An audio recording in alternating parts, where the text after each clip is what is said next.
All content on 7K Rare Coins is for educational and entertainment purposes only. We do not guarantee any specific coin value, and prices mentioned in this video are based on past auction results, market trends, or collector interest at the time of research. Coin values can change and vary based on condition, rarity, demand, and grading. Please do your own research or consult with a professional coin appraiser before making any financial decisions.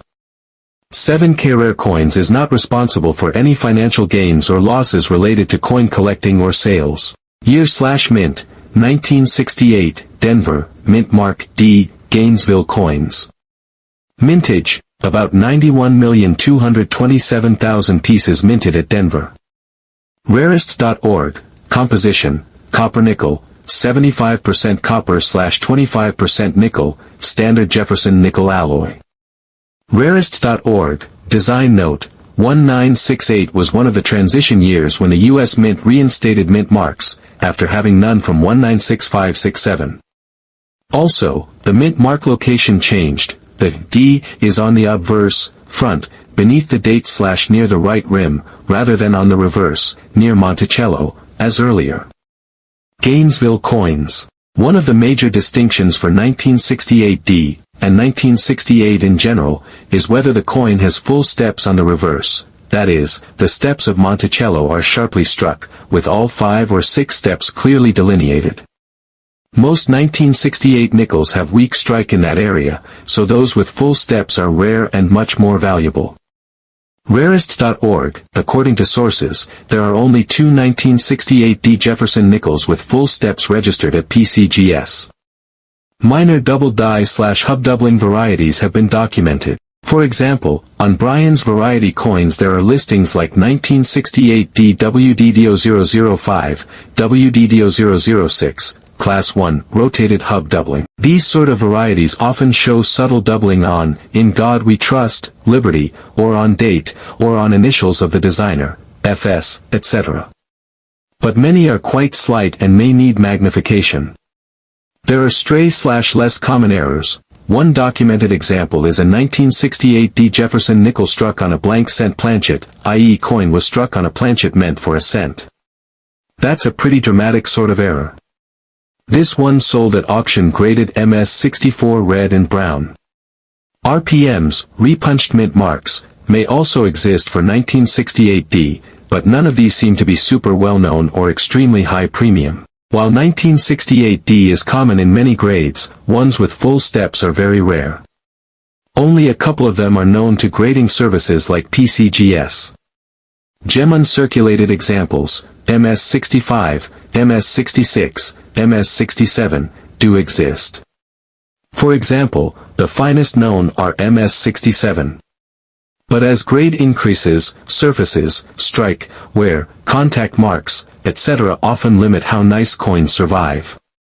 Here are general values, plus what rare error/variety coins can fetch, for 1968 D nickels as known in recent data. Actual values depend heavily on condition, whether the coin has full steps, and whether it is certified by a reputable grading service. Condition/type approx value * what can push value up circulated, typical wear, no full steps, face value to a few cents, 5 cents, cointrackers.com, slight strike, small contact marks, but nothing extraordinary lightly circulated to very fine/almost uncirculated $0.10 to a few dollars, useacoinbook.com, better luster, minimal marks, good strike on steps. But if FS missing, value low, uncirculated/mint state, MS plus, normal strike, no full step several dollars up to $20 plus depending on grade. Cointrackers.com, full steps, FS, variety, high grade significantly more, for example, MS65 FS or better can be valued at premium over common MS65. PCGS.com, dramatic error, e.g. blank cent planchet strike, premium value, collector's interest, value depends on rarity and condition. For the example that sold, an MS64 struck on a cent planchet sold in auction, but not one of the very top grade, full steps. Asterisk values are approximate US dollars, based on recent auctions/dealer price estimations, can vary. If you happen to have a 1968D nickel and you think it might be one of the rare ones, here are what to inspect carefully. Count the steps at the base. Are all 5, or 6, steps fully and sharply struck?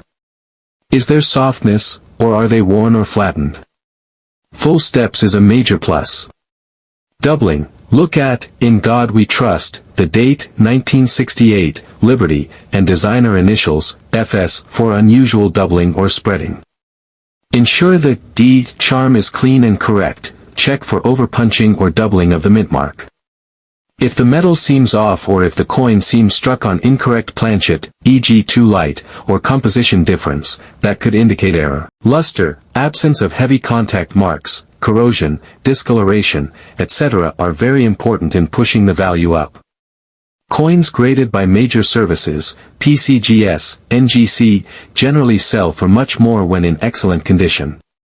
Especially with FS or error coins, having the coin slabbed by PCGS or NGC helps both in confirming the variety and attaining better market value. A 1968D Jefferson nickel with full steps, in high MS grade, is rare. Only 2 PCGS registered FS examples are known for this date/mint. Gainesville coins. Example of error, 1968D struck on a blank cent planchet, graded MS64, sold at heritage auctions. That is a distinctive piece. The finest known standard business strike 1968D, no clear FS, is MS67 by PCGS. A regular 1968D Jefferson nickel in average condition is very common and not worth much more than face value or a few cents.